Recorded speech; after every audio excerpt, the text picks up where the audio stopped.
What's going on, everyone? And today we're going over the current meta builds for each class. So your hunters, your mages, your guardians, your warriors, and your assassins. Now this video isn't going to go in depth on every single nuance within each individual god, for example. And if that's what you're looking for, feel free to check out my how to build every class playlist, as generally speaking, all those builds are still accurate and good to go for more in-depth analysis on each god. But this video is more for the slight changes that have been made, different builds that are more viable currently. So I'll be going over that, and I plan on making these build path updates as soon as the meta changes, enough where it would be good enough to have a follow-up video, for example. So do expect to have these every so often. I guess every month I would, I don't know, because high res, it depends on what they do. Like sometimes they don't do bonus balances, sometimes they do, but it'll be on the whim of high res. So maybe every once every 1 to 2 months, something along those lines. But again, the build videos I put out a little bit ago are still good to go, but there are a few items and build paths that are better right now for each individual class. And so I thought I'd make a video about it. So with that out of the way, let's go ahead and hop into our first class. Let's go into the hunters. If I can, give me 1 sec. Okay, I found the hunter class. I'm not used to this little setting over here because I don't play on the computer. Haven't switched over fully, but I am trying. But with that, let's go into the hunter class. So these are going to be grayed out because apparently I don't have the God Pass on. This is my second account, or my Smurf, so I don't have the God Pass on here. But that shouldn't really matter. So if you have seen my video on how to build hunters, the build path that I usually like going, I'm not going to do a starter. I'm just going to go straight into the builds. Usually I like to go into Griffin Wing Earring. Let's see where the starters. And then I like to go into, for Joust, Leather's Cowl, in this order too. I'm assuming a lot of you who are watching this know this build path. You go into Aussie, depending on whether or not you have tanks, you go into Xe. You can also go into Oba at this point, depending on what team comp you have. And then, of course, after this, why am I blanking? Right, you go into Kins. That's like why I wasn't blanking on that. Go into Kins. And then last item you go into is Dominance, and then you can sell your starter depending on whether or not you reach level 20 within a certain amount of time for Silver Branch. And this was the general build path that I used to like going. And it still does work. It still does give you a lot because hunters are really good in Joust. Even though this isn't currently the meta, in my opinion, this still does work because you can easily shred tanks with these. You can easily not one shot, but like basically shred someone with like 5 autos, basically squishy is what I mean with this build. Keeping this in mind, this is always going to be a decent build until something drastic changes, of course. Griffin Wing, Aussie, and Leather's Cowl are particularly good in Joust outside of Conquest, because outside of Conquest, the starters are varying, at least from what I've seen. The Griffin Wing and Aussie aren't really played, as these take up Devo's Gauntlet and usually go crit. And with saying crit, that is what we're going to go into for the auto attack gods. Now, before I actually start this, I do want to mention that gods that are ability based, so your Marticarus, your AMC, your Chiron, your Uller, your Scotty, halfway Medusa can kind of go hybrid, and similarly with Danza can kind of do whatever the fuck he wants because he's Danza, and Neith is an ability based hunter. What was my point? My point is that I think currently we are in an auto attack based meta in terms of Joust, and in terms of Conquest. I think in generally speaking we are in an auto attack based meta, and so your ability based gods, right off the bat, I'm going to say are generally the same as how I would build them in my 100 video. So I would follow that same video, as well as those items haven't really changed drastically, or there hasn't been an item that changed drastically that would make me want to redo a build. But for those auto attack gods like on her, basically everyone else I didn't mention, so like Cherno, Shablanke, Hachi, wherever Hachi is. Why can't I find it? Hachi. Your auto attack based gods are going to be your picks right now, and I think are the best when compared to ability based. But so with that, let's go hop into the meta build. So the meta build currently is very similar, but has more of a crit based theme to it. So we have Leather's Cowl. Instead of going why can't I think of I'm having a brain fart. Griffin Wing. I am very tired, just to let you guys know. Leather's Cowl right here. Instead of going into Griffin Wing, I like to go into Leather's Cowl first. And then instead of that, because it is a waste of gold in my opinion at this point, and can actually snowball with this build a lot easier than the other one that I was telling you about, you go straight into Aussie.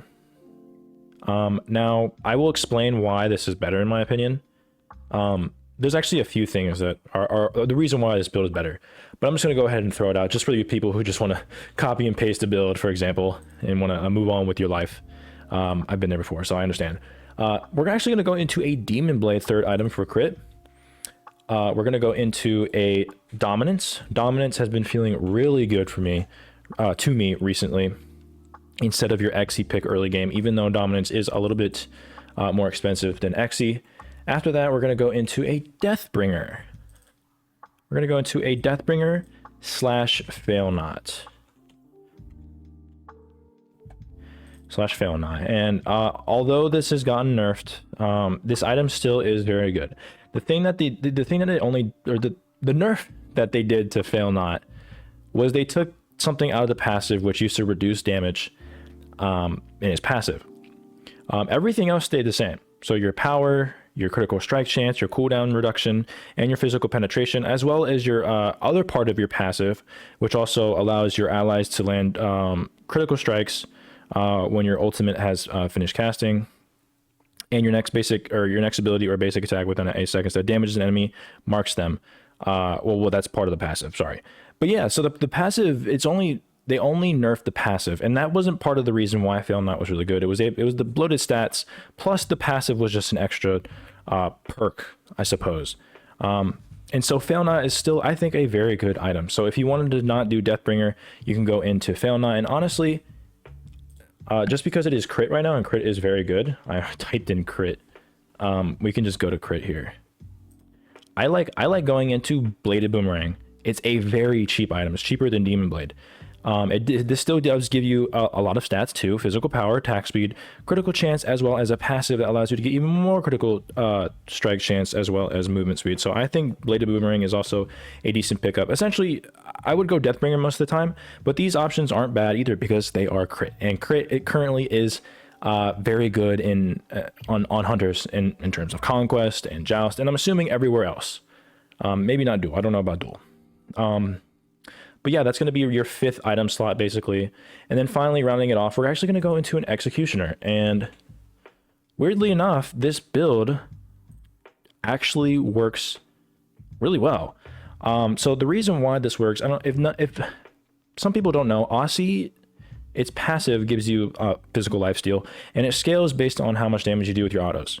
So if you do like 700 with a crit, it'll scale how much lifesteal off of that one auto, which means you're going to be getting a fuck ton of lifesteal off that. You can basically, if you one-shot a camp, theoretically, with one auto, you're going to get the amount of, you're going to get 15% of the lifesteal, or well, I guess that's the passive, but you'd be getting below 60% health, you'd be getting, what's that, 27% physical lifesteal, basically, from that one jungle monster, jungle camp, sorry.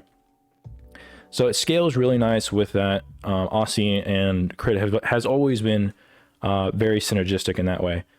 But the main reason why this build is better, in my opinion, is due to the crit. Crit, first of all, crit is very good in Joust and Conquest, and that is due to one big factor, and that is crit does a fuck ton of damage to enemies, even if they have Spectral Armor.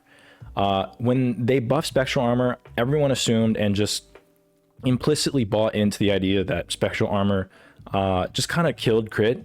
But it took a while, I guess. Nothing really changed all that much. But it took a while for people to realize that, like, wow, I'm still hitting this fucker for 250 in auto with crit. This thing does a lot of fucking damage. And so you're still destroying tanks with this. And not only that, within the meta that we're currently in, where warriors aren't really built that much, it makes sense that hunters are going to be building crit, because they can definitely hit squishies, and your sort of tank hybrid type mages in your solo lane when you're thinking about conquest, or your cringe mage build in Joust. It does make sense that you'll be building crit more, because it does have a extra impact on those squishy / hybrid gods. Because if you think about it, if you're critting somebody for 250, the tank, just imagine how much more damage you're doing with your crit against your squishies or your hybrid mages, for example, that cringe build. So crit is very good right now. Even if they build spectral armor, it doesn't seem to matter. So all the videos that I was talking about where crit was dead, crit was dead, and because of spectral armor being buffed, I was wrong, and everyone else didn't realize it until right about now, because the current meta we're in, I think, sort of exposed that. But yeah, this is the build. Another thing about this build is that Demon Blade does give you a lot of stats. In my opinion, I think it is the best crit item in terms of all of these up here, even including Fail Not. It's super cheap, 50 gold cheapest from the Deep Blade Boomerang. Gives you 30 power, 15% attack speed, 20% critical strike chance, but its passive gives you arguably the best thing, which your critical hits provide you with 10% physical penetration and increase your attack speed by 10%. So you're getting 10% physical penetration off this item if you get a crit. Now, of course, it's up to RNG, but if you just get one crit, you get basically how much does Dominance have again? I actually don't remember. It's in its passive. Is it 15? No, it's 20. You're getting half of what Dominance was giving, or what Dominance is giving you in its passive. This also is very good to go early game, because like I said earlier, it snowballs, because you're never going to lose a fight against another ADC. So you get physical penetration, you get crit, and you get your Aussie proc with it, which means you never die. You always outtrade everyone in the game, specifically your hunters, if you're able to get close enough, and you just snowball off of that. Dominance feels real good as it scales with its auto attack passive here, where it gives you 20% percent pen, and then of course going into like your other 3 items here, usually it's a Deathbringer. It just gives you even more crit. And then Xe, although you build Xe late or usually early in the game, it doesn't seem to have as much of an impact as I think Dominance has been currently. And so Xe usually is towards the end. And of course you can like interchange items like Kins, for example, if you want to do even more damage. But I think the Executioner fits well, because with percent pen, if you're shredding people's prots, that means you're going to be doing more auto attack damage. You're going to be doing more numbers per auto, which also means that the auto damage from the percent damage taken off, you're also going to be critting more, as it's basically just a multiplier. So it synergizes really well. This is the build that I would normally go. And then of course, if you want to get rid of your leather scowl, you can, like I said, get rid of it for Kins. You can also get rid of it for another crit item, for example, or you can get rid of it for what's the new item, or not the new item, the newly buffed item. Why can't I think of it? Silver Branch Bow. You can sell it for Silver Branch Bow, which actually segues into my next build. So this is the meta build I think is the best build currently right now. The upgraded starter, of course, would be the left part of it, the Hunter's Cowl. That would be your upgrade if you get there, and like I said, the other potential items. So that is your current meta build in terms of your auto attack based gods.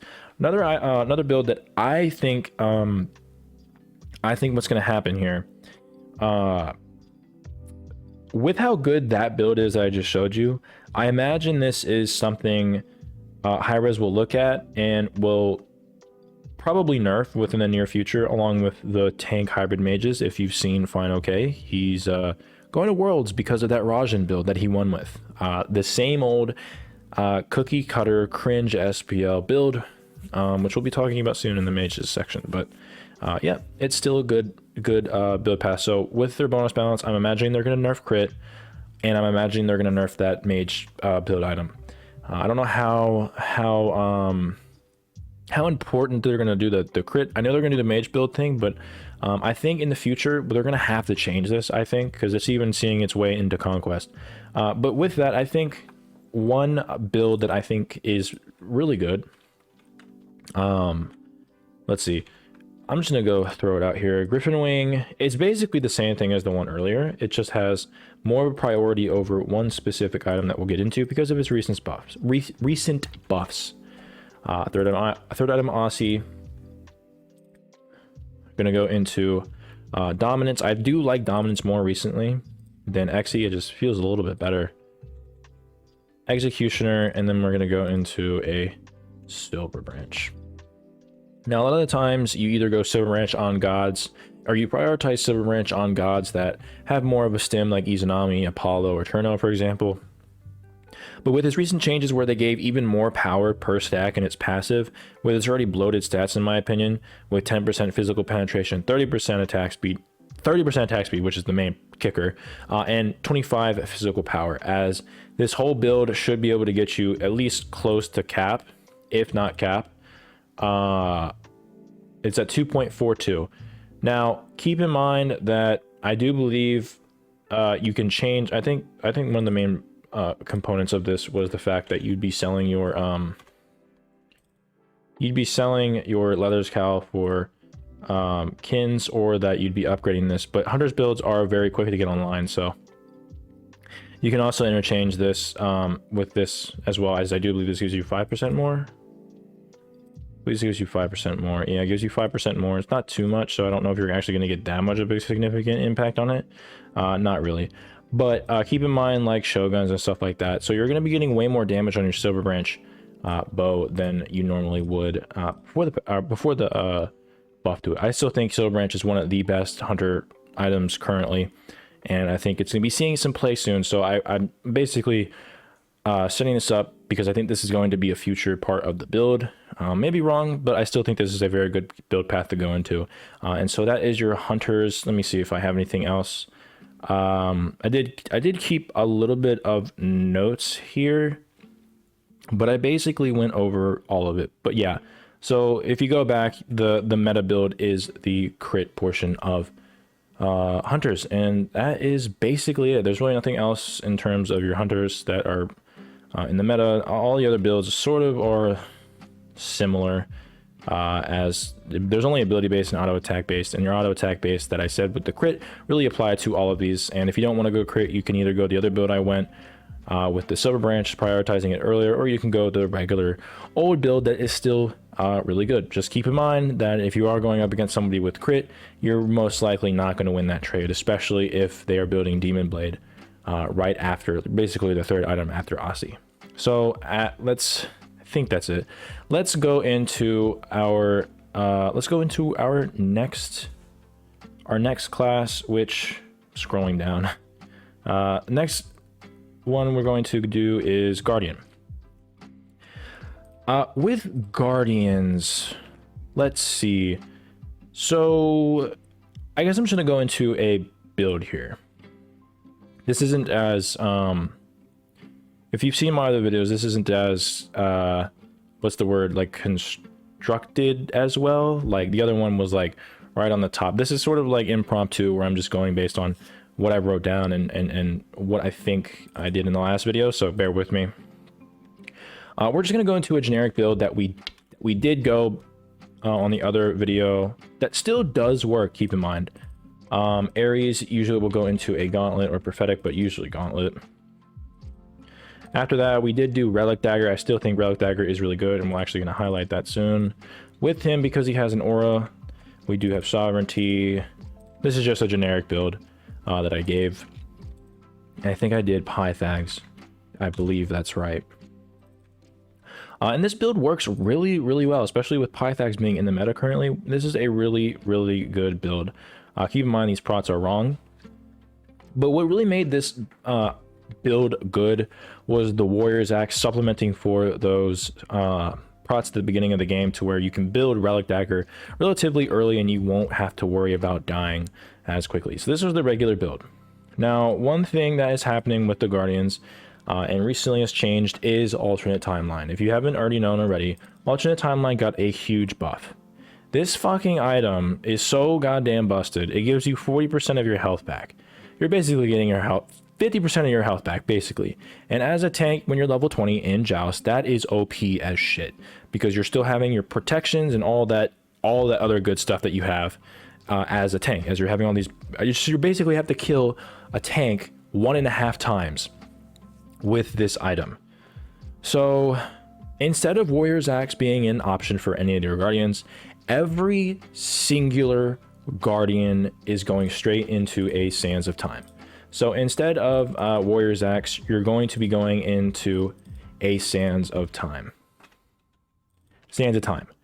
And now with this build, this is going to be similar. Like, the build path is going to be exactly the same. The only thing that I will change, and I still think Relic Dagger is going to be in this build. In fact, I think Relic Dagger is even better, because if you don't know, this item got a buff as well. Instead of 40 seconds, it is now 50 seconds in its passive, reducing your cooldowns on your relics. And so on your gods that really like to blink in, like Ares blinks and ults, or if you're Kabrakan, you blink, stun, ult, or if you're Mirror, you blink, you stun, and you use your 2, you set up with your ult. Relic Dagger is going to be even better, because you're going to be having that on a lot sooner. And on top of that, like I said earlier, with Relic Dagger, in my other video, of course, Relic Dagger, you have Bewitch Dagger, which is very good against your hunters, or if you want to go Eldritch Dagger, that's also very good, as it gives you more protections, as well as an ability to see wards. So you'll be able to go to the Bull Demon, for example, if you wanted to. So it's always a good option to go into an upgraded glyph as well. Problem is that you're going to be very, very squishy. So if you do go this third item, you are very squishy for like 3 items of everything. One good thing about Relic Dagger, though, is that it's very cheap to get online. It's 1850. I think one of the cheapest items in the game, if not the cheapest item in the game. So instead of going into Relic Dagger right away, I think the build path to go into is Sands of Time. You're going to go into your gauntlet, and then you're going to prioritize either, for this example, I'll do another build here soon. You either want to prioritize your physical defense or your magical defense, whichever one, you know, if they have 2 assassins, or if they have an assassin and a hunter and they have a guardian, for example, you would want to go sovereignty, for example, over shoguns, and then vice versa. If they have like 2 mages and a fucking warrior or something, you want to go shoguns first. But either or, you want to make sure you get your protections online for your second item, so that once you get to your third item in the build, you can then go Relic Dagger, because not only is it really cheap, you'll be able to get it on within like 2 minutes, because it's so cheap, and the gold spooling in Joust is so quick. You can get this on third item, and it should still have relatively the same impact, while also having that safety factor with your protections and everything, coming with your protections in your third item, or your second item rather than your third, with Relic Dagger. Now, of course, I think if you're gonna finish out the build here, of course, I think if you wanted to get your Relic Dagger online sooner, like on your second item, for example, you just want to have that impact with your blink combos to sort of get snowbally, then it's okay. Just keep in mind that you're going to be very squishy, because Sands of Time does not give you any protections, whereas Warrior's Axe not only gave you a little bit of protections, I believe 15 of each. Oh no, that's power, 10 of each. It also gave you a passive that gave you 30, or gives you 30, because this recently was buffed, so Warrior's Axe is a little bit better than it once was. You're getting 30, I'm sorry, you're restoring 30 health and mana, and depending on your level, it will scale up. So that Warrior's Axe made it to where you weren't as squishy early into the game, but now that you have Sands of Time, you actually have to prioritize getting your protections online, since it's going to take a lot longer, seeing as this doesn't give you any protections. Now, I think that's basically it. One other thing I wanted to note is that items such as Shogun's Husari, so this whole tree right here, the guard tree, or the whatever this tree of magical protections, Oni's Hunter's Garb was really good, especially when warriors were actually somewhat viable, as they aren't really right now.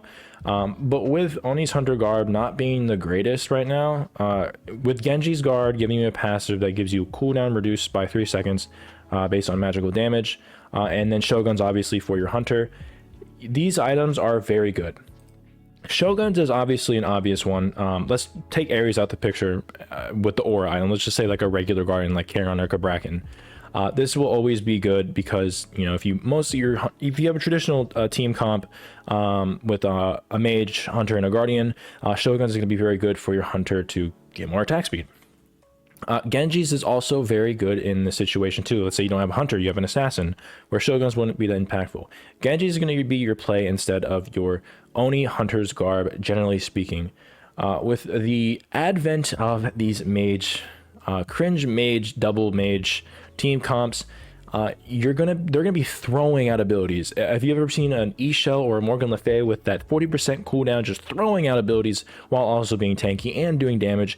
Genji's guard is gonna be really good because of its passive, which, like I said earlier, you get reduced cooldowns when you are hit by magical damage, and because there's so much of that happening, it's obviously on a cooldown. You're gonna get that a lot, and so I think Genji's guard is gonna be there for you when you're looking at this tree.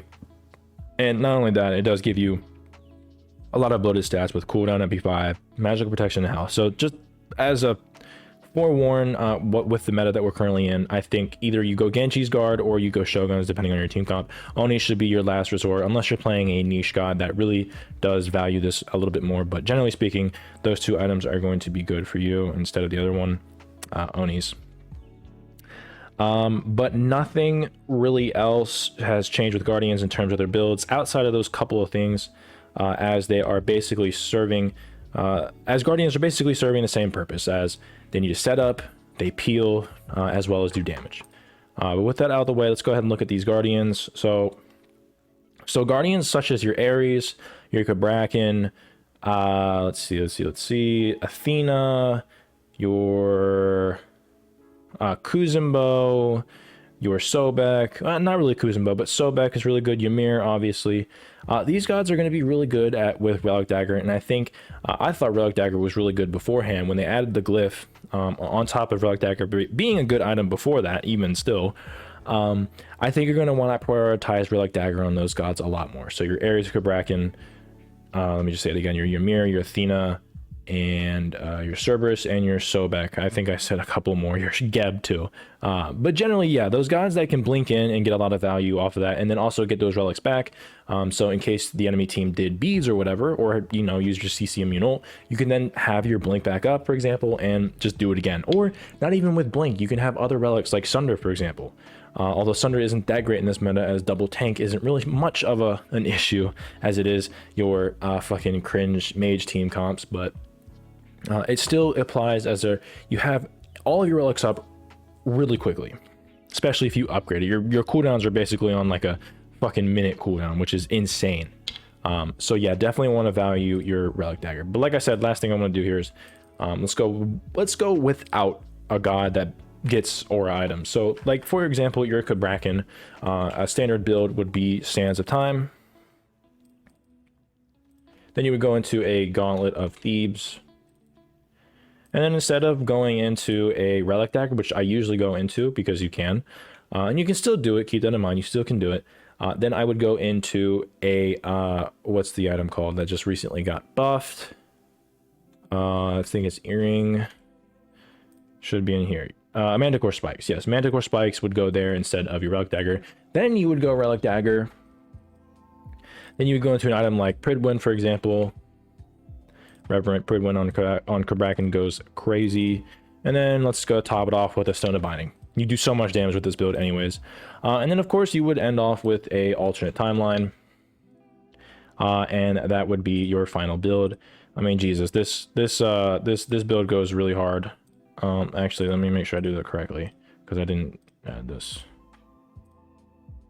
Actually, wait, I'm stupid. Give me a second here.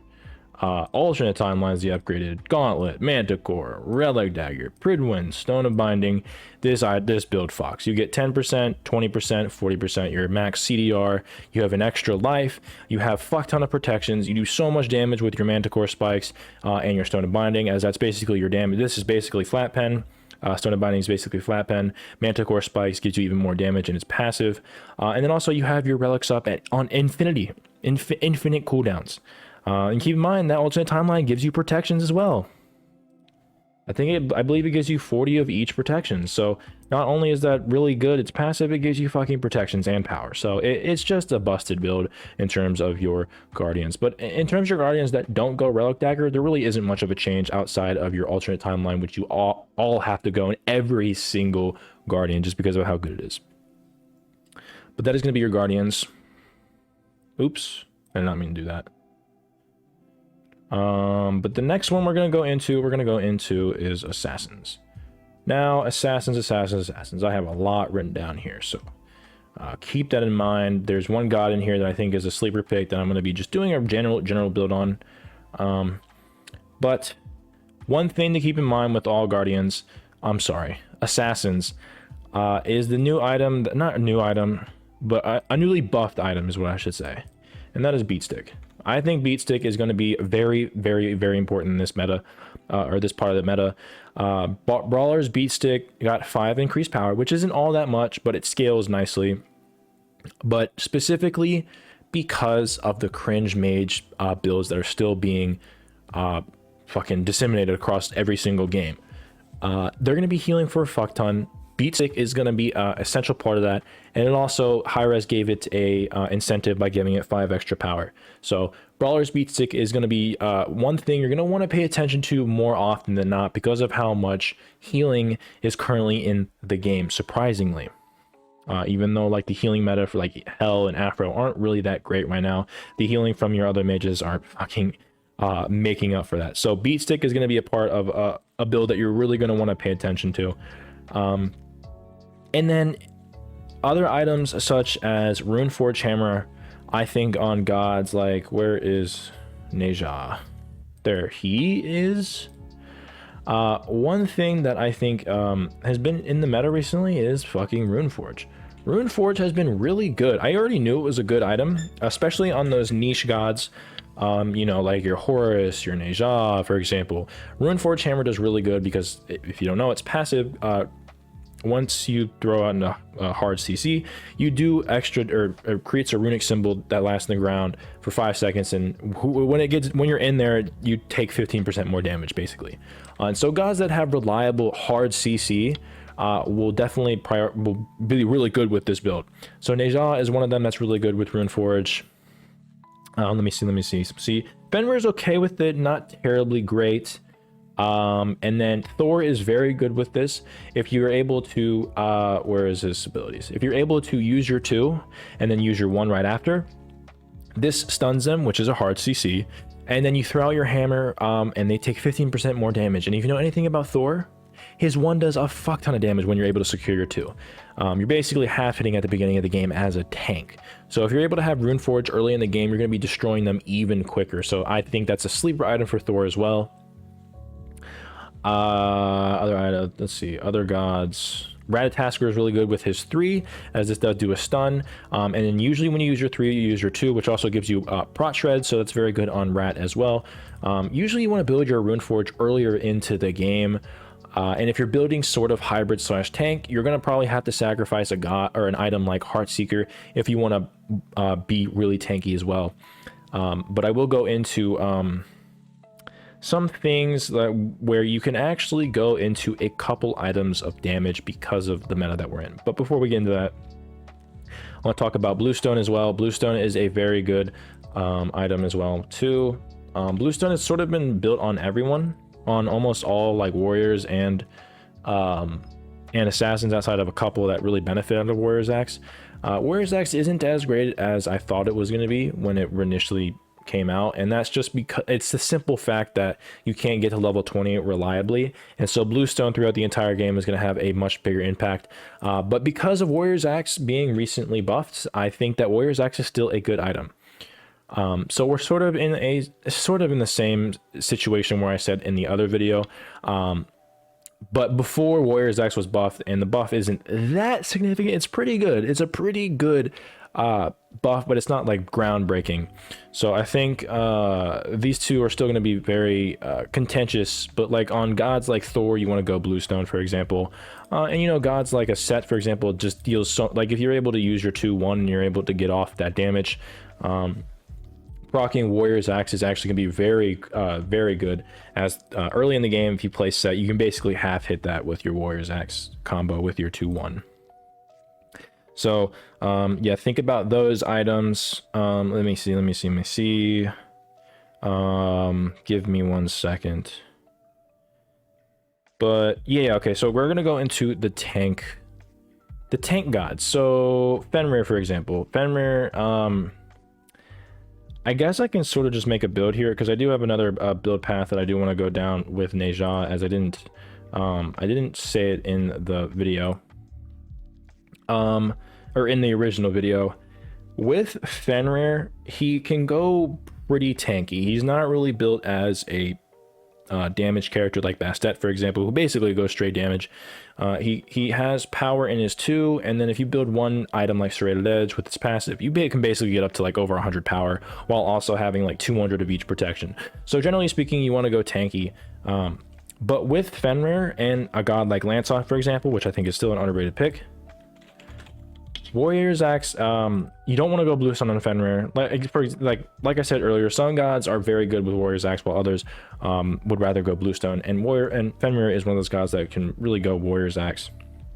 But we're just going to go into a build here. We're going to just do the regular build. So usually we would go into Gauntlet of Thebes. And then after that, we would probably go into either a Genji's or a... what was the other build? I think it was a Glad Shield. Glad Shield was another item that was very good at the time. And then you go into a Pridwin.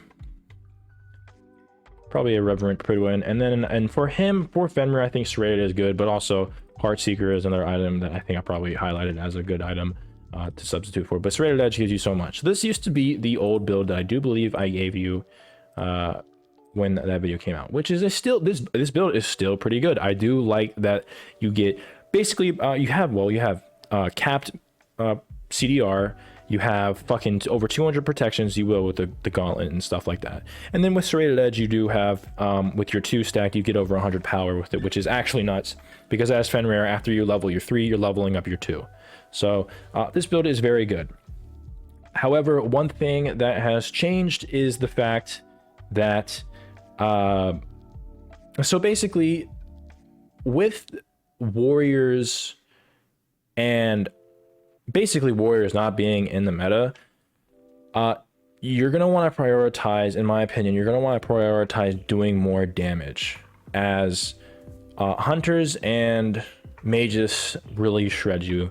And with mages being hybrid as well, being able to shred you while being tanky, there's no point in building full tank and having 1 damage item, as they're going to shred you regardless with crit as well as your damage mage, while also being tanky for them. So I think, in generally speaking, you're going to want to go like 2 items. So instead of this build, for example, I don't think Glad Shield is all that great anymore. Now they nerfed Breastplate of Valor, but I still think Breastplate is... I always thought Breastplate was a good item, and they brought it back to baseline, and so I still think that Breastplate is a good item. So you can either go Breastplate, you go Breastplate of Determination, of course, or you go to your Reverent Pridwin instead of that Glad Shield, meaning that you pick either or, because you can't really have both, because it's a little...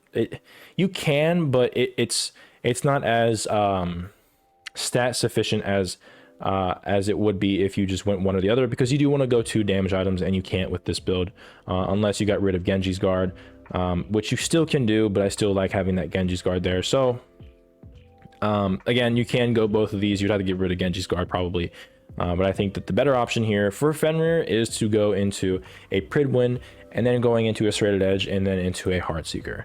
So the only thing that really changes in this build for your tank gods is you're getting rid of Glad Shield. I think Glad Shield is still a decent item, but outside of like that, I think Breastplate is still going to be better for you. And then you still have Pridwin, which I also think is still just a better item in general than Glad Shield.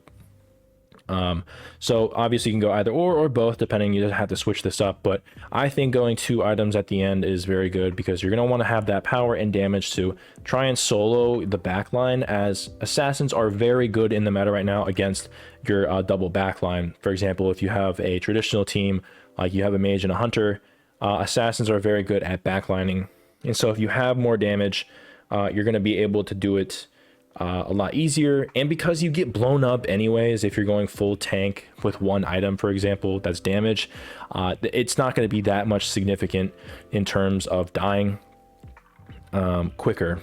For example, by not having Glad Shield, you're gonna die a little bit quicker, but the significance in you getting an extra damage item to burst them down even more is probably gonna be more significant in my opinion. But nothing really else changes here in terms of your tank, and then of course your regular builds for, you know, your damage gods like that, like Kama, Set, or even Bastet, although Bastet's a little bit of an outlier because she can go full damage because of how safe of a pick she is. But even Thor, for example, your traditional damage where you go Bluestone, Gauntlet, and then going into items like Jotun's Wrath, for example. Then into I'm trying to think, Hydra's Lament, or Serrated, and then into a Heartseeker.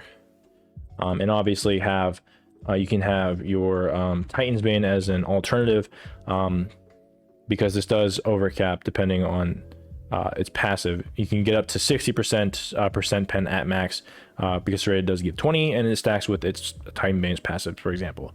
This is just an example if you need to go those if you really can't kill tanks, for example. But generally speaking, this build, the Bluestone Gauntlet into the rest of the damage, is very good. One thing I do want to highlight though is Beatstick. Beatstick is very, very good right now, and especially against your, like I said, your healing against, you know, Hunters still having Aussie and crit, which means they're going to be healing a lot when they're autoing you. And then on top of that, just fucking mages in general, where they can just heal all the time anyways. So generally speaking, you want to make sure you always have Brawler's Beatstick in the back of your mind, as this is a lot more important than it was back when I was talking about the build before. So generally you would want to switch it out for like your third item. The first three items are kind of core, then you want to go into like a Brawler's, Serrated, and then maybe like a Heartseeker, for example. But other than that, that's basically it. I'm going to go over a couple builds here. I want to go over a Neja build, I want to go over a Nem build that I do want to show you guys that I think are very, very good. Nem being, where is she? Nem being a very sleeper pick because she recently got buffed. But before I get into that, one thing I want to say is, if you are an assassin, like a Camazotz, for example, or a Thor, or even a Set, they are, like I said, they're very good at backlining the enemy gods. If you're a Hunter, or like a traditional team comp, like a Mage, Hunter, and a Guardian, that's when I think assassins are going to be at your best.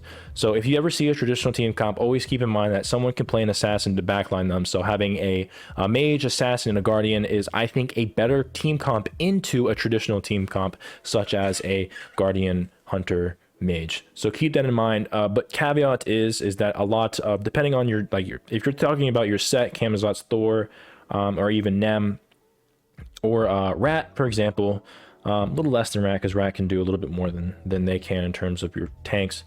They're not really that great in the tanks. They can't kill tanks reliably or fast enough, not as fast as a Hunter, for example. So it's sort of like a rock, paper, scissors type of thing, as there are counters to that traditional team comp in Hunters, so keep that in mind. But with that, the last thing I want to go over is Neja build and Nemesis build. So one thing I wanted to go into is a potential Neja build that I've been seeing recently. I think when I was doing a Neja build, I did a very tank heavy build, which I still obviously think works. You can interchange some damage, like I said earlier, going 4 items tank, like a Bluestone into a Gauntlet, into, actually I'm like right here, why don't I just do that?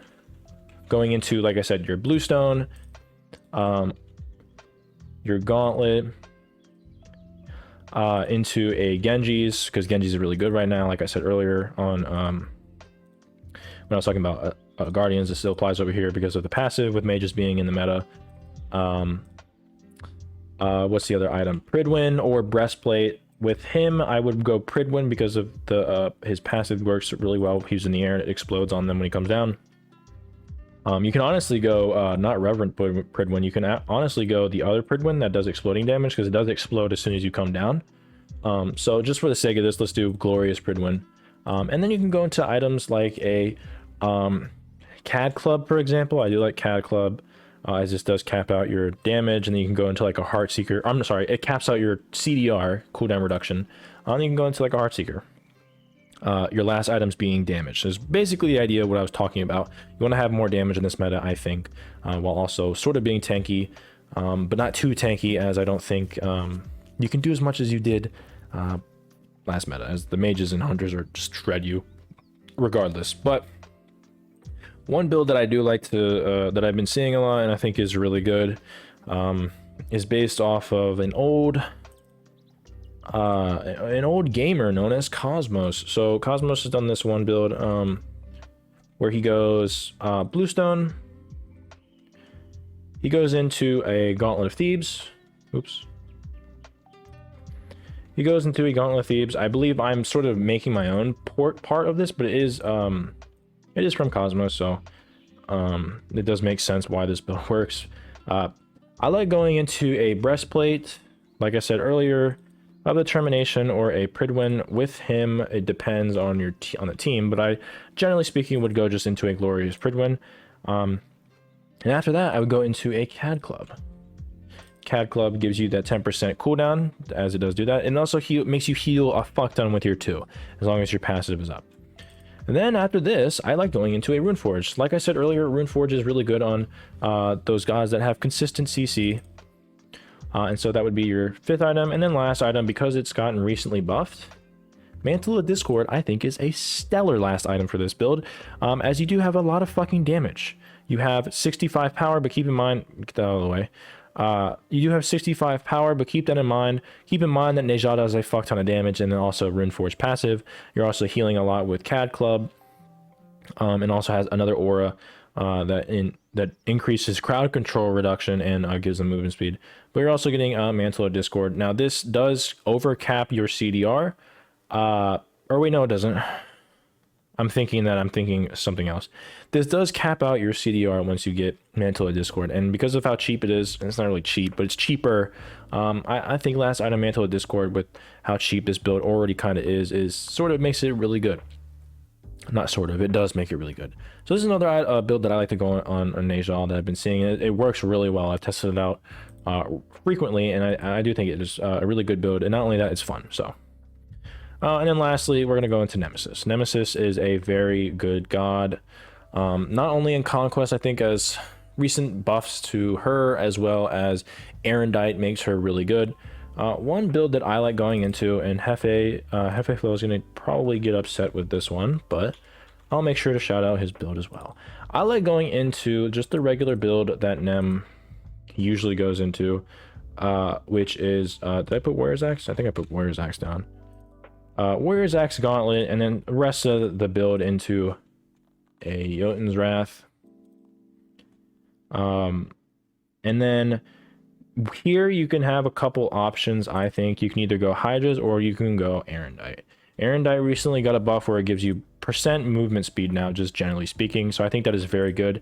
It is an expensive item, so you can obviously interchange that with another cheaper item like anti-heal, such as Beat Stick. This is also another time to point out Beat Stick as a very important item in this game mode, so interchange that with Erendite.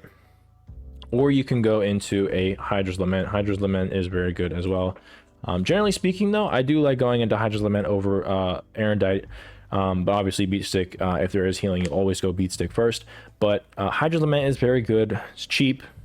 Works really well with her abilities. You dash in, you have a Hydra's proc, you auto, and then you dash out. So it does work really well with her. And then after that, probably going into a Serrated.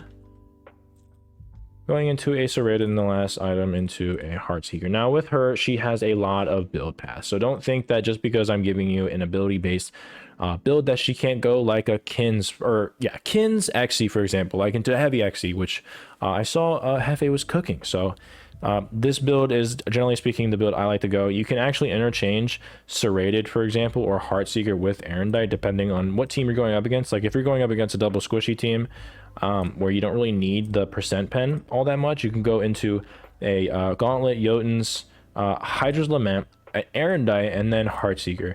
And with this build, you get to cap out your CDR, and you get to have Erendite, which gives you a lot of movement speed. So this is a build, path that I like to go. I think Nem is a very good god right now.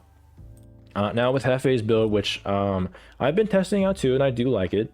I just am more fan of slowing it down in the early to get those awesome, crazy protections with Gauntlet, as it does give you 55 of each protection and health once stacked, which is just, I think, better because you have your cake and eat it too. But I understand that this build right here is also very good too. So you go into Warrior's Axe, and then you go into a Jotun's Wrath.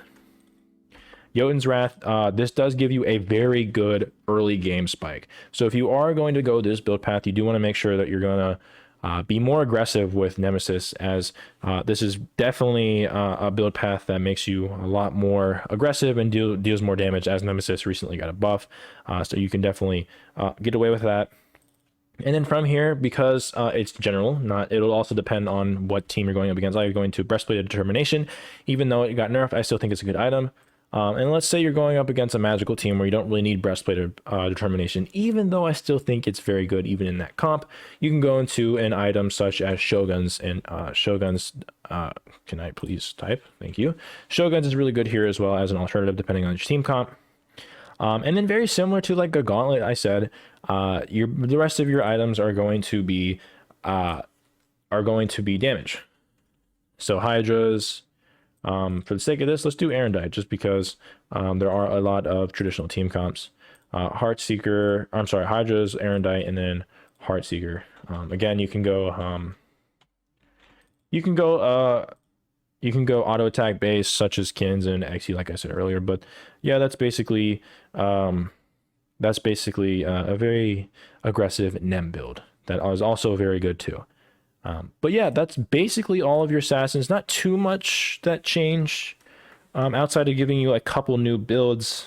I'm just re-looking at some of the things. Not too much, just your Beatstick, Runeforge, and then calling out a couple builds, as well as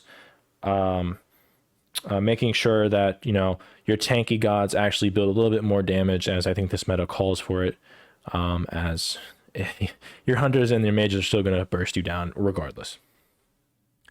So I think with that, we have two more classes left. We're going to go into our warriors. Unfortunately, I do love my warriors, but they kind of suck.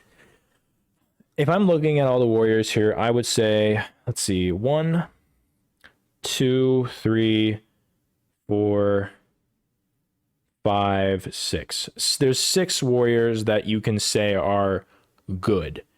Now, Cucullin is one of them, and that's just because he's gotten a recent buff, but he still falls off, so he's really not that good of a god that scales late. Mulan is very good, as she does do a lot of fucking damage and can snowball really easily. And she's very good even, and she scales decently as the game goes because of how much buff they give. Shiva and Horus being your notable gods that are your best, basically because they play like guardians, which kind of makes it a cheat code, because Horus is, you see that in the support lane all the time. Shiva is another god that you see semi-frequently, and then Hercules is another god that you see in the support lane as well. Hercules, I think, has fallen off, but I still think he's very good. And then Achilles, of course, is obviously going to be good. But every single other warrior that you see here is kind of dog poo-poo. Gilgamesh, maybe you can get away with Gilgamesh if you play him right. But in terms of every other god, they kind of suck. So, unfortunately, a lot of these warriors, there's not going to be too much of a change here. I'm not going to be going over too much, but yeah, with Warrior's Axe being buffed similarly to what I said, Assassins, you can either go Bluestone or you can go into your Warrior's Axe, and depending on your god, like Cucullin, for example, which I just randomly picked, you can go either or and it still would be good. I would prioritize Bluestone, because what I'm about to say next is, I think, a very sleeper item, and really the only notable thing about warriors right now, I guess Redstone isn't really a, oh, it's Corrupted Bluestone. I call it Redstone. Corrupted Bluestone, I think, is very underrated. they keep fucking buffing this thing. Let's read this. Enemies hit by your damaging abilities are corrupted, taking 300 physical damage over 6 seconds. That's a fuck ton of damage. Let's look at the other bluestone, the bluestone brooch. How much does bluestone brooch do? Bluestone brooch. Enemies hit by your damaging abilities take an additional 160 physical damage over 2 seconds. Enemy gods take an additional 12% of their current health as physical damage. That's really good. But on top of that, on top of the 300 physical damage over 6 seconds, you're also reducing their attack speed by 10%. And you're also getting, based on subsequent hits on the same target, do half the bonus damage for the next 3 seconds. I read that wrong. Subsequent hits on the same target do half the bonus damage for the next 3 seconds. This is what I was talking about. Each time you apply corruption, you gain 10% attack speed and 5% increased protections for 6 seconds, up to a maximum of 5 stacks. That means you can get up to 50% attack speed and you can get up to 25% increased protections. That is really good. On top of that, you give like physical power, health, MP5, HP5, which isn't really that awesome. Obviously, Bluestone Brooch is very good, but I still think Corrupted Bluestone is very underrated. And I think if you're going to be playing a warrior, I think Corrupted Bluestone is going to be a thing that you want to pay attention to in your builds if you're going to go a god that does Bluestone really well. But the gods that will go Bluestone that are good in this game mode are Cucullin, Mulan, not really Shiva or Horus as they play as guardians. They're probably going to be going warriors, actually be a little bit tanky. Herc can go Bluestone, and Achilles can go Bluestone, but Achilles can also go into Warrior's Axe, as the upgraded Sundering Axe is insane on him because of his fucking poke. But I think that Redstone is an underrated item currently, and I think should be prioritized more often. Let's see. But let's see. I'm basically just reading down my notes. I think that's basically it outside of this last thing I wanted to go into. I think you guys already know about this, but gods like Shiva and Horus, I think, have a really good path into this item. So very similarly to, actually, I'll just put the build out similarly to what I did before. But Glad Shield, spoiler alerts, is no longer like it's good item. It's always going to be a decent item, but there are different picks that I think are better. So we're going to get rid of Glad Shield. We're just going to do a regular build that we did beforehand and then tweak it based on what's good with the current meta right now. We're going to go into a gauntlet, but with him, let's go prophetic, because I think I did say that you can go prophetic on him, and I still think you can. Although gauntlet has been seeing a lot more play than prophetic. Let's see. What was the other item? Genji's. Not in this order, of course, or it depends on the order. Glad Shield. And then, actually, no, this isn't the build. This isn't the build I'm talking about. This is the build I think I'm talking about. For Shiva, I'm getting confused. I'm sorry. Manticore Spikes is the item that I'm thinking of. Then you would go into Glad Shield, I believe. I might be botching the build a little bit. But I think you go into Glad Shield and then you go into a Manticore Spike. That's what I think it was. Either way, this build is still pretty good. Whether or not how closely resembled it is to what it was before. Glad Shield, Manticore Spikes, and then you would go into a Stone of Binding. Stone of Binding is really good on him. And very similar to Horus, is very good. And then you want to go into a Heartseeker. Heartseeker is basically the last thing that rounds out the build here. And that's basically the build. Now, with this build, I think what I said earlier with a lot of people who were asking the question is Runeforge good on Horus and Shiva? And at the time, it was okay. They needed to fix the bug that was going on with it. But yes, it was. But the one thing, the caveat I was saying, because of at the time that it was that I said before the mage meta, you had to take out Heartseeker for Flameforge, as you wouldn't be as tanky. But now with the amount of damage you must do as a warrior, while also setting up, because you get damaged so quickly and you just die, you can go both. Whereas before you can't. You really couldn't. So instead of instead of the Heartseeker, and I said you would go Flameforge, for example, on Shiva because it's passive, stacks really well with it. You would instead get rid of Glad Shield, as I think with the recent buff to Manticore, Stone of Binding, you can honestly, instead of doing all this, you can honestly go straight into a Prophetic, go into a Flameforge, and then go into a Manticore, Stone of Binding, and then Heartseeker. And I think that is very good. Now, of course, you can switch around the Flame Forge if you want it later in the game, for example, when you want your protections or whatever. Then you can do that. You can also switch out Prophetic for Gauntlet. But Glad Shield, I don't think should be in that build anymore, and that's basically the small difference in this, is that before, I didn't specifically put it in the video, but Runeforge was a option at that time, but now I think it is core on gods like Shiva and Horus, as these are the only gods that are very, very good at the moment, or at least reliably good, like they're A+ in terms of a general landscape of like every single god, but they're basically S tier in terms of like warriors, because they are the best warriors at the moment. So similarly with Horus, you're going to do basically the same exact build. You're going to go into a Warrior's Axe. Then you're going to go into a Gauntlet instead, as he does not stack Prophetic really well. And then you're going to go into a Rune Forge. But instead of the Rune Forge, Flame Forge, you're going to go into Rune Breaking. As Flame Forged, like I said, it stacks really well with Shiva. But Flame Forge Hammer gives you, or does an additional thing with its glyph where it damages enemies within the rune as a burn, 10 plus 8% of your protections from items and abilities as magical damage, which, if you don't know about Shiva, his one also does a ring of damage, so it stacks really well with Flame Forge. But with Horus, because he doesn't have that sort of synergistic ability, Rune Forge Hammer, I think, is better for him. As you know what, let me just do this. Can I just do this? Can I just... Okay, it doesn't want to work with me today. Okay, cool. Rune Breaking Hammer has a glyph where your next basic successful hard CC on an enemy god creates a 30-unit shockwave around them. Enemies hit by that shockwave deal 15% less damage and take 15% more damage for 3 seconds. And as Horus, you're going to be really close to them anyway, so if you do hit a hard CC with your 2-1 combo, then you're going to be getting way more value out of this Rune Breaking than Flame Forge. Now, of course, Flame Forge is still good, and you can go that, as it does still do a lot of damage, as you're 2-1ing them and they're just there. But Horus does so much damage with this Rune Breaking. And then I'm blanking out here. Manticore Spikes. Manticore Spikes similarly after this is very good. Stone of Binding is good after this, and then last item can be a Heartseeker. But with Horus, because he does do, he's very tanky as well, you can honestly go into a lot of items here. You can go into, what is that healing item? Healing Bolstering. A CAD Club. CAD Club is very good on him. So you can go that instead of a Heartseeker. You can go into a Mantle of Discord, for example, because that recently got nerfed. Buffed, I'm sorry. Where it's cheaper. You can go into a Mantle of Discord. So there are a lot of options here. You are suffering from cooldown.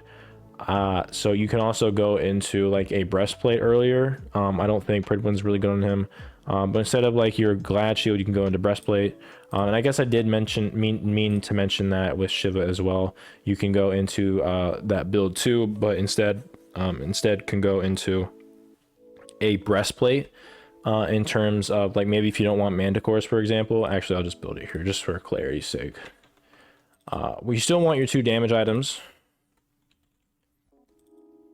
Prophetic. Flame Forged. And then you can go into a Breastplate, for example. If you don't want Manticore Spikes, you can get your cooldowns with this. I'm sorry. You can't do 2 of them. So you just get Breastplate of Valor, for example. And then you go into a Stone of Binding. And then after that, click that. Then you can go into a Heartseeker. For that, not a Heart Ward. Come on now.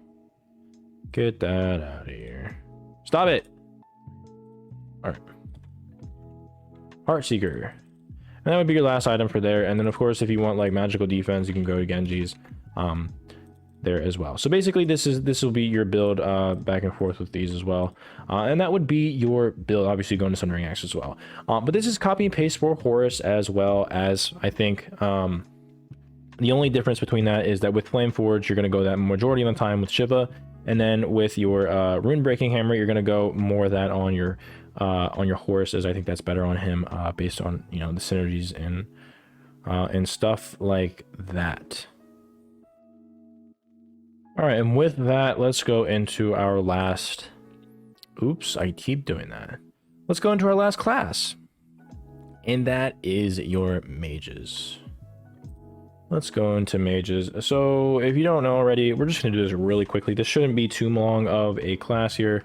Not much has changed. If you've seen my videos, I'm just going to point out the gods that can go this build. Let's just go into eShell first. Let's go and build this build. I've already explained it before if you've seen my 10.12 video, but basically you go into, I'll explain it again very quickly.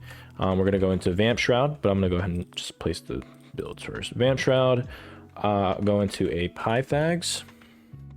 Keep in mind this build does work on eShell as well. Breastplate of Determination. Then we're going to go into a Genji's. Breastplate, Genji's, and then we're going to go into a Typhon's Fang. Is it with a Y? Yeah, it's Y. And then last item can be whatever the hell you want. You can go Obshard and get 60% pen. You can get 60% pen because Obshard, it does give you 40% on one ability. It does stack with the others, other items if this has 20%. So you can get 60% off, 60% penetration. Okay, for some reason Smite logged me out of my account, but it'll just be skipped ahead. But anyways, Obshard, basically, like I said earlier, it gives you 40% cooldown, or 40%, it stacks with typings. You get 60% off of one ability. That's what I was saying. You can still go other items, like, for example, you can go into a Soul Reaver. You can go into a Ethereal Staff. You can go into a lot of things here. But basically, the first part of this build is the main part of it. Your Vamp Shroud, Pythags, Breastplate, Genjis, and Typhons. And now, traditionally, what this build did is you're basically able to have your cake and eat it too. Vamp Shroud gave you power right off the bat, gave you 6% lifesteal, MP5, and a passive that restores your health and mana depending on you damaging an enemy. Pythags gives you the exact same thing. It gives you lifesteal, power, and outside of MP5, it gives you more. It gives you cooldown, health, and a passive that increases your magical lifesteal and power by 20. So this item basically gives you 60 power. It's a very cheap item. And with Mage passive giving you 20 power, you're basically reaching over 100 something power right off the bat with 2 items, which is ridiculous. Which means you can do a fuck ton of damage while also having Breastplate of Determination, which traditionally gave you like almost 200 protections. Total, of course, and then also having Genjis for the max cooldown, so you're tanky against physical and magical, and you also can round that out with Typhons, as Typhons passive gives you increased damage. Your magical power is increased by twice the amount of magical lifesteal you have, and you have a lot, so you'll be even getting more power plus your percent pen. And if you go Obshard, you're basically getting everything. Percent pen, you're able to shred fucking squishies, you're able to be tanky, and you're able to lifesteal to fucking full, which is ridiculous. And unfortunately, after the nerf, this still is busted. They nerf Breastplate back to what it originally was, which makes it a good item, not as the best item that it once was. Vamp Shroud, they reduced by 5 power, which doesn't really do much. They didn't change the Mage passive, which means they still get 20 power, which isn't significant enough. And then they added 50 gold on Pythags. They didn't change anything about Typhons either. So this build is still not as good as it once was, but is still very good based on what you saw. Call back to what I said earlier in the video of Final K playing Rajan with this build and basically going to Worlds with it. So this build is still very good and still ever prevalent in basically every game mode that matters, of course. So that is your cringe mage team comp or why can't I think build. So I'm pretty sure most of you already know that. But that's basically what's happening with mages. So really quickly, you can go that on eShell, you can go it on Mammon, you can go it on Poseidon, you can go it on Alpwash, you can go it on Baron, you can go it on Eset, you can kind of go it on Hades, you can obviously go it on Rajan, you can go it on Nox, sort of, you can obviously go it on Morgan. Morgan abuses that shit. And then you can go out on Zhang Kuei. So basically like more than a quarter of the gods, or maybe I don't know how many gods, but a large portion of the gods, a lot of them being very good in the meta in Joust, like eShell, Poseidon's okay, Alpwash is okay, Morgan being the best god in the game, Rajan being the best god in the game in terms of Joust. as well. So a lot of the gods that were already good in Joust just got a fucking giant buff with this build. So yeah, that's the Mage Cringe team comp, or Mage Cringe build that you already kind of know. And just to make it even more clear, I guess, with this video, it's still in the meta until, I'm assuming, until they nerf it. And then I can make a future video on that, depending on, you know, what is what happens to be the meta. One thing I also want to point out on like a god like, let's do Zeus for example. There is a lot more value on gods like this going into just a single breastplate of determination for gods who don't traditionally go the cringe mage team, or the cringe mage build, as currently assassins are really good at diving the traditional team comp. So god like Zeus, who has no really good escape, if you get dove by fucking Thor or a Camazotz for example, and you don't have enough peel, you basically just die. So having a breastplate of determination is very good here. So yeah, that's basically what I want to say there. So if you were to just build like a regular mage build, like a Sands of Time for example, I'm just gonna throw out a random build just to show you like where you would put it after like Chronos Pendant for example.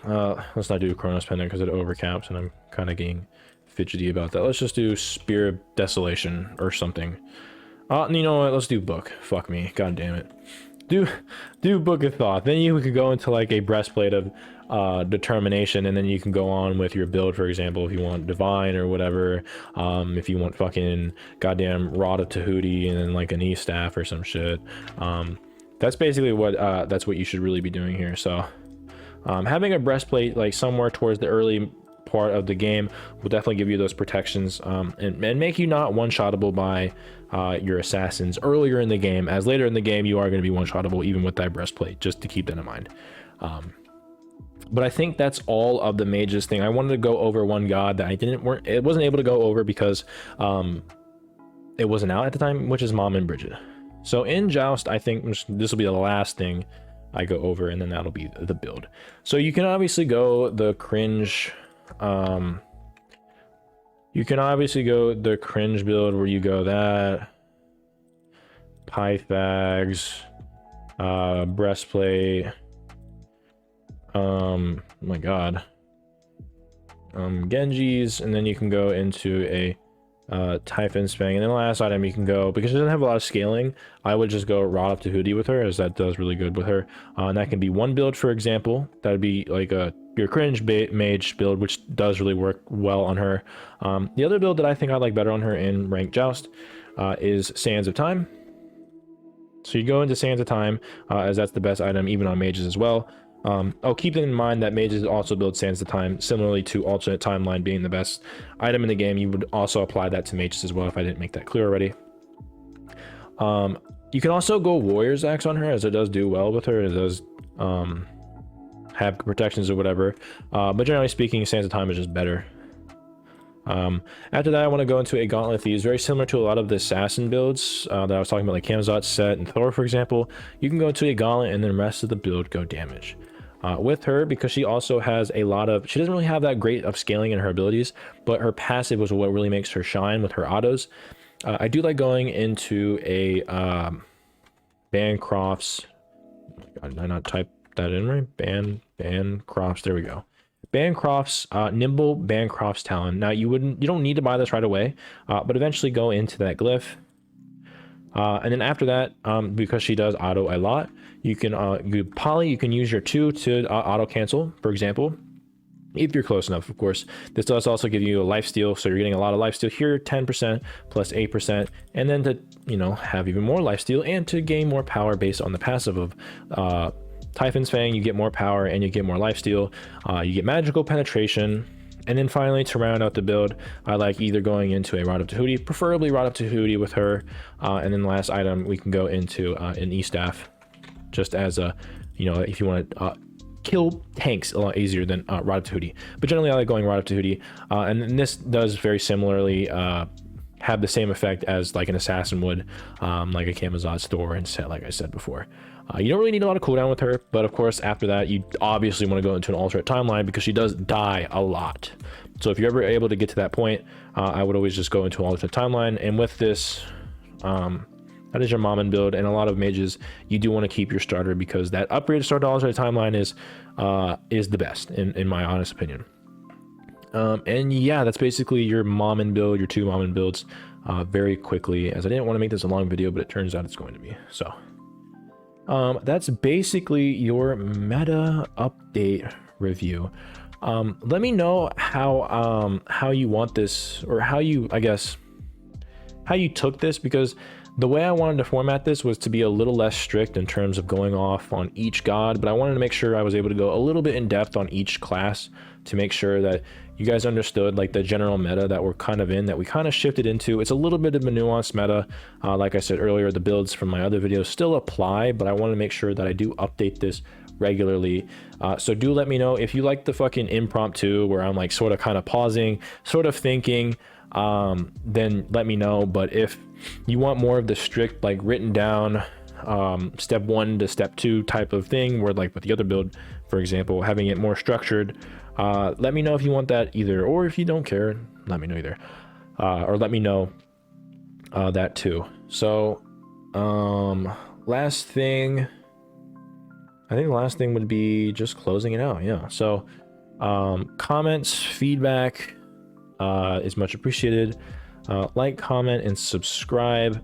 Let me know how you think about this video series. I did want to make this more of a regular thing, as not only do I enjoy it, but I've been asked a couple times, you know, to make sure to update the builds, as a lot of people don't do this type of content in terms of Joust. So I'm always down to do it. But yeah, let me know. But with that being said, thank you guys for watching.